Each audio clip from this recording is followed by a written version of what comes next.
Just last year, I found myself in a vibrant workshop brimming with public speakers, each weaving fascinating tales from their speaking adventures. As the session wrapped up, a friendly face from the crowd approached me with an intriguing offer to speak at an upcoming event they were organizing. The goal was to empower and elevate aspiring public speakers. Initially, I hesitated. My forte had been in the realm of technical talks, a far cry from the inspirational genre that event demanded. Yet, as I made my way home, curiosity began to stir within me. What could I possibly share that would light a spark in others? I wondered. Then a light bulb moment struck.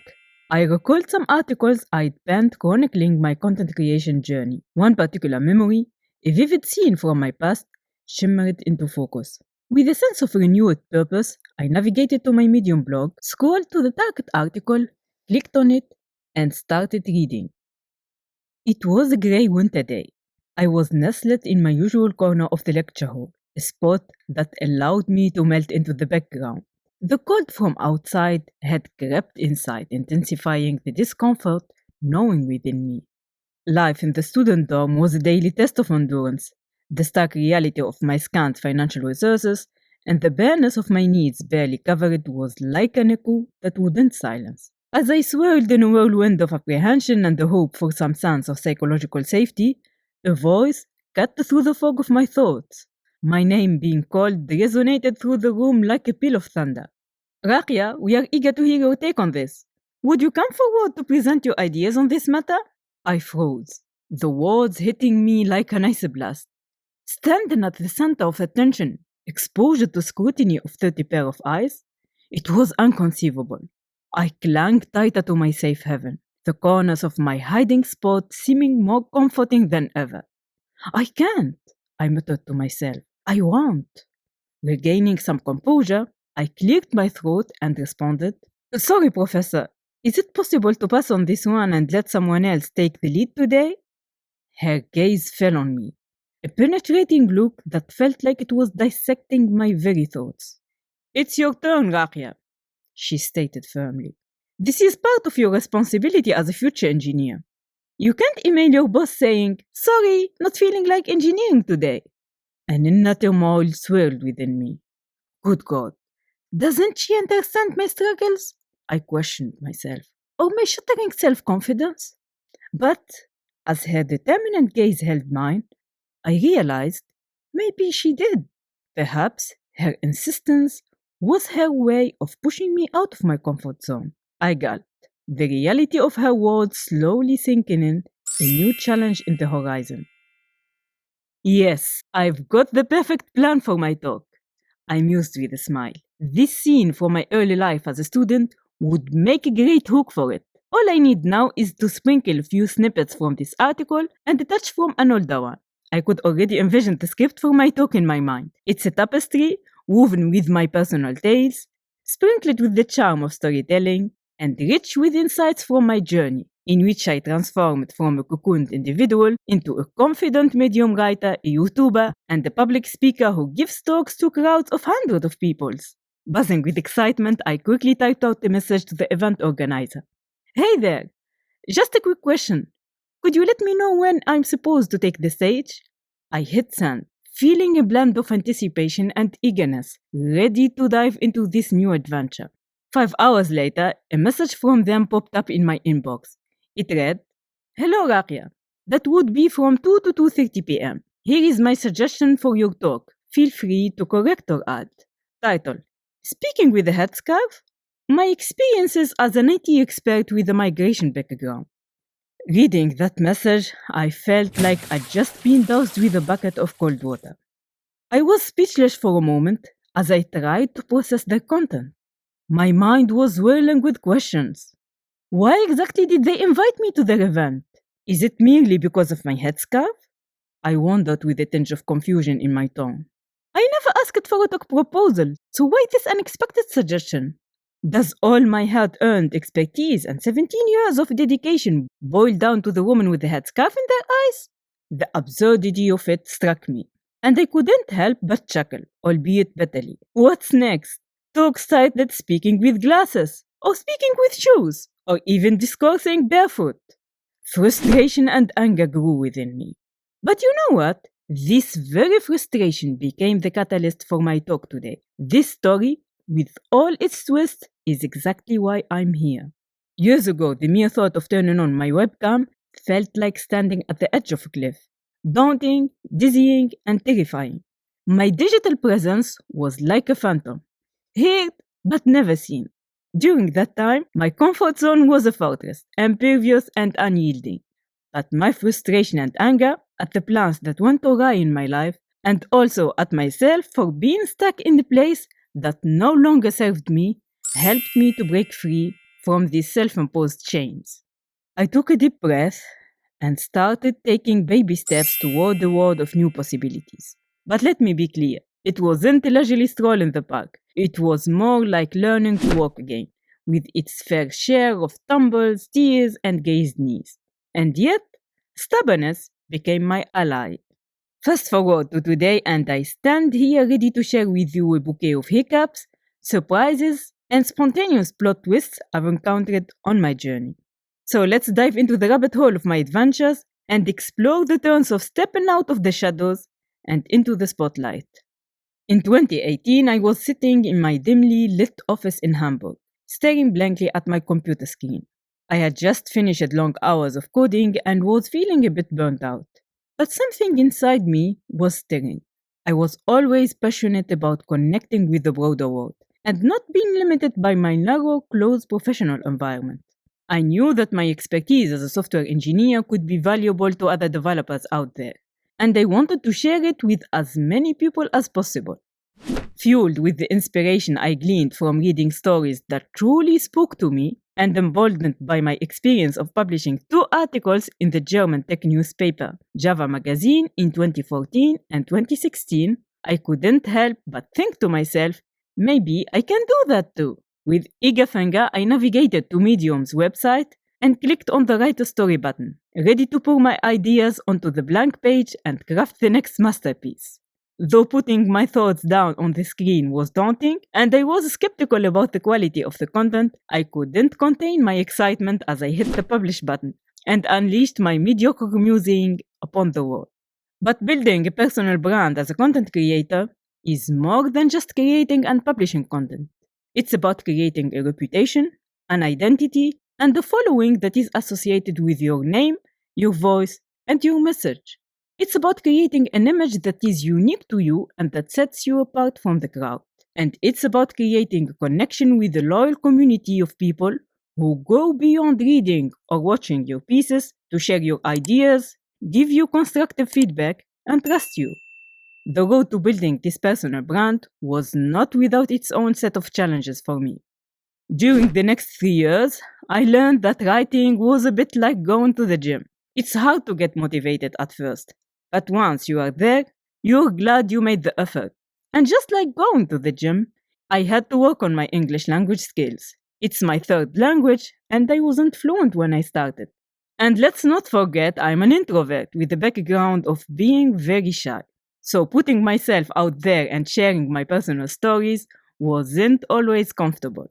But I'll be honest, consistency was my real enemy. I was like a yo-yo, publishing just 5 articles on Medium between 2018 and 2019.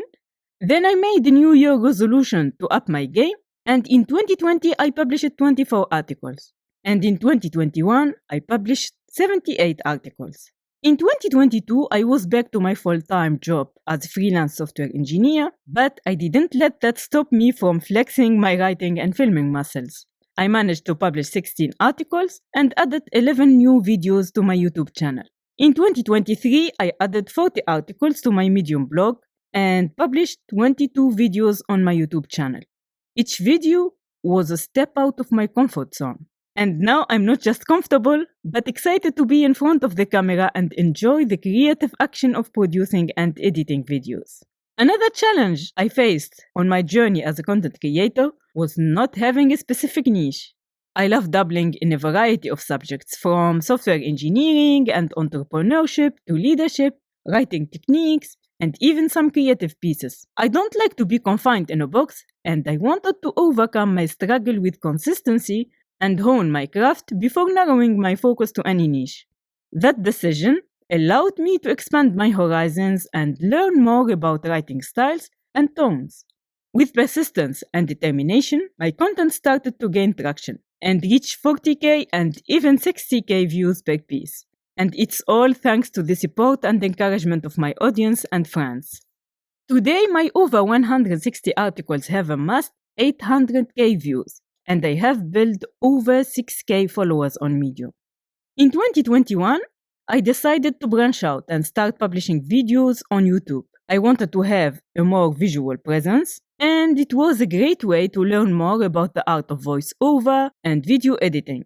Plus, it was a fun new challenge. And it worked! Today, my YouTube channel has about 4k subscribers and 70 videos, including shorts.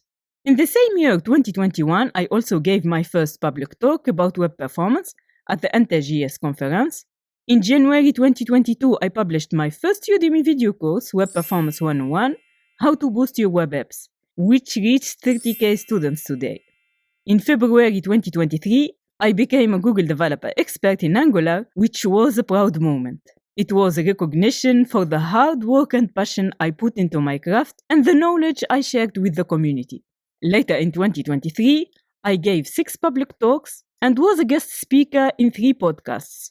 In that year, I spent 102 hours preparing my public talks. It was a daunting task investing all that effort and dealing with crippling stress during the weeks and even months before showing up on the stage.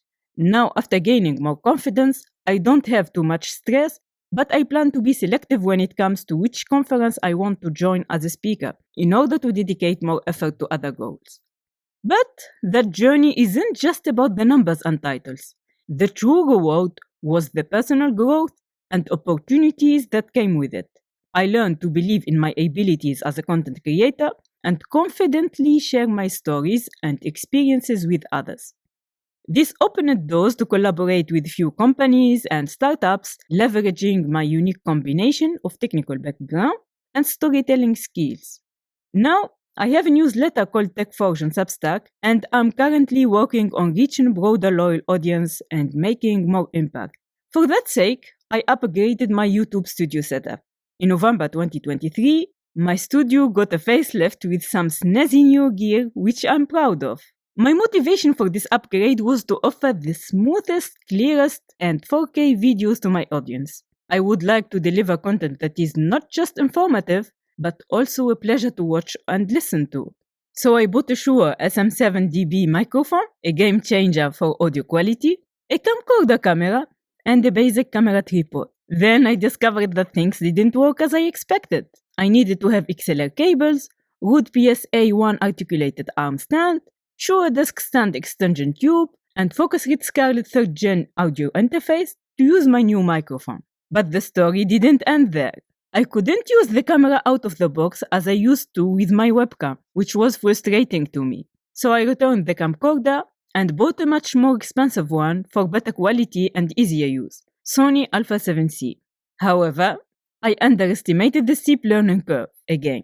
I needed to learn about the camera's auto and manual modes, ISO settings, zebra settings, how to use the camera as a webcam, and how to transfer data from it to my MacBook Pro. I also had to buy a new HDMI cable and an adapter. Yet, there was another surprise. The camera doesn't save the recorded videos per default as 4K. I had to change the default setting to get a 4K quality.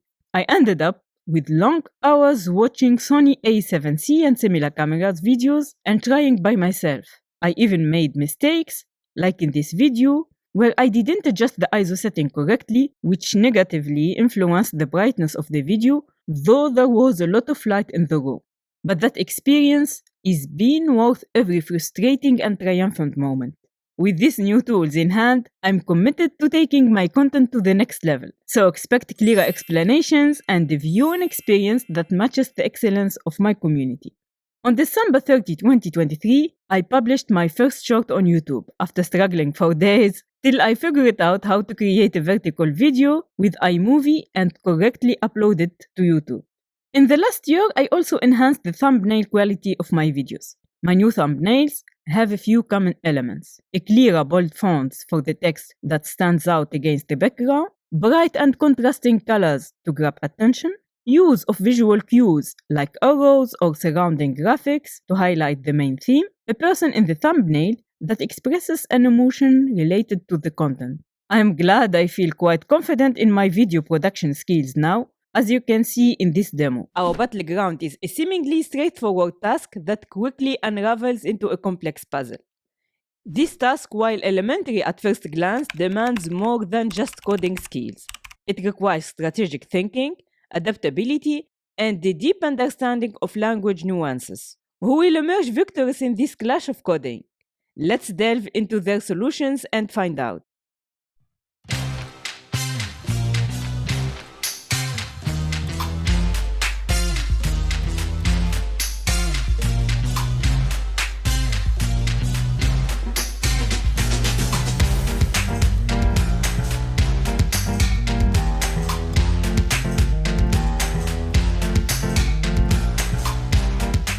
Don't worry, you can find the complete code showdown on my YouTube channel.